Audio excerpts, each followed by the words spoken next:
Hey everyone, me Kevin here with an update on the next rounds of stimulus checks and the future of stimulus. I'll also touch on stocks towards the end. Links down below, by the way, for amazing life insurance and 2 free stocks with Webull when you deposit just $100. Let's get started. Washington Post reporter Jeffrey Stein has just given us incredible insight into the White House by breaking down the 3 factions within the Trump administration. So it's kind of like there are 3 groups with 3 different priorities regarding stimulus within even the White House.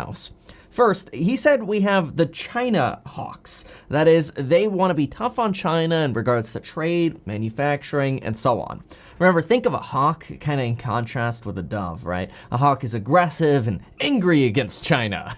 Well, hawks, why are they always angry? I don't know, maybe they're not. Anyway, he states that people like Peter Navarro in the White House are China hawks. And yes, don't worry, this has to do with the stimulus, just got to get through the factions. Now, the second faction you have is the Wall Street aligned faction. This is basically the rich people. This is like Treasury Secretary Steve Mnuchin and his ties to Goldman Sachs, the Kushner family and their ties to private equity groups. And then you have the third group. This is the conservative group. This is kind of like the traditionally conservative group. And they were originally much more skeptical of Donald Trump. They kind of warmed up to Donald Trump, and ended up aligning with Donald Trump. And that's why Donald Trump, is obviously our Republican president. Now, conservatives, like traditional conservative Republicans, they're worried about rising debt and rising deficits in the country. This is obviously in contrast with Democrats who say now's not the time to worry about the debt, and economists have kind of been leaning left. They're kind of leaning towards, now is not the time to worry about debt. Obviously, that doesn't change the opinion of conservative Republicans who do focus on fiscal conservativeness. I think that's why they call them conservatives. Anyway, these are people like Mark Meadows. And obviously, every individual person is very complicated, so it's really difficult to just put somebody into a little bucket, but I'm oversimplifying. Let's just go with this. So, here we go. Jeff Stein believes that we want the Wall Street faction within the White House in charge of stimulus checks. Now, initially, you might be thinking, the last thing we need is Wall Street taking control of Main Street. But he had a good, interesting argument. Steve Mnuchin, the Treasury Secretary, has been in charge of the stimulus check program. He's part of the Wall Street group within the White House. And Steve Mnuchin has already said that stimulus checks are good for the economy and good for elections. And he's currently in charge of stimulus checks. This is actually in contrast to, for example, Mike Pence's group. Mike Pence is more on that traditional conservative side, or in that sort of group, so to speak. And yesterday brought you news that Mike Pence's chief of staff, Mark Short, wants to see a stimulus package closer to $1 trillion.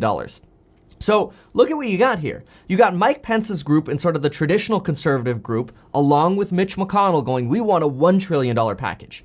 Then you've kind of got the president, along with Steve Mnuchin, going, hey, yes to stimulus checks. We want a $2 trillion package. We're okay spending more. Again, because they realize that, yes, stimulus is good for the economy and, also potentially good for an election. So this goes to show the division that we're seeing in the White House. It's really between the typical conservatives and the Wall Street group within the Republican umbrella. As if things can't get more complicated. Hopefully that was a simple overview, though.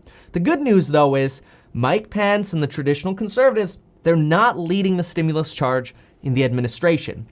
However, we do have the traditional conservatives as a roadblock in the Senate. That's your typical Mitch McConnell image. Now, instead, Donald Trump and Steve Mnuchin have both been supportive of checks, and they're in lead, so that's a good bottom line. And because of that, according to Jeff Stein, again, that Washington Post reporter who works in the White House, he says as long as Trump and Mnuchin continue to lead this stimulus charge, I don't think he's making an election prediction. I think he's just saying right now, as long as they continue this charge, we can, quote, pretty much count on another stimulus check. Now, I don't recommend you count on another stimulus check, but he's saying you can pretty much count on another stimulus check as long as Steve Mnuchin is in charge of the stimulus check program, which right now he is. All right. Sounds good. Well, let's move on. President Trump yesterday warned that his administration would put a, quote, a lot of pressure on governors and others to make sure that schools open. He went as far as saying that everyone wants it, the moms want it, the dads want it, the kids want it, and warned that if schools don't reopen, they could have funding withheld from them. Though it's likely that even if schools do open, they probably would only open for 2 to 3 days a week. Well, for social distancing purposes, kind of have like an alternating schedule, which isn't exactly what parents want to hear because it kind of makes working hard when the kids are around all the time. Okay, I got two. I got a 4-year-old and a 2-year-old. Anyway, I got to separate myself with a 1,000-pound door so that they don't come barging in. Anyway, Trump is not wrong. Everyone wants to go back to normal. I think I can speak for everybody. We want to go back to normal. We want to be done with this dreaded pandemic.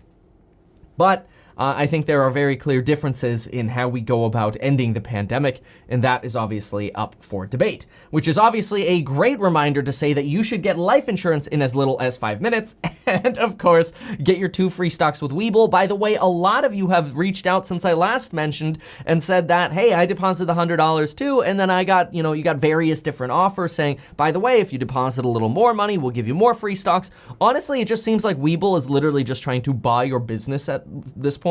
And at the very least, like, I use them regularly for buying in after hours or pre-market trading.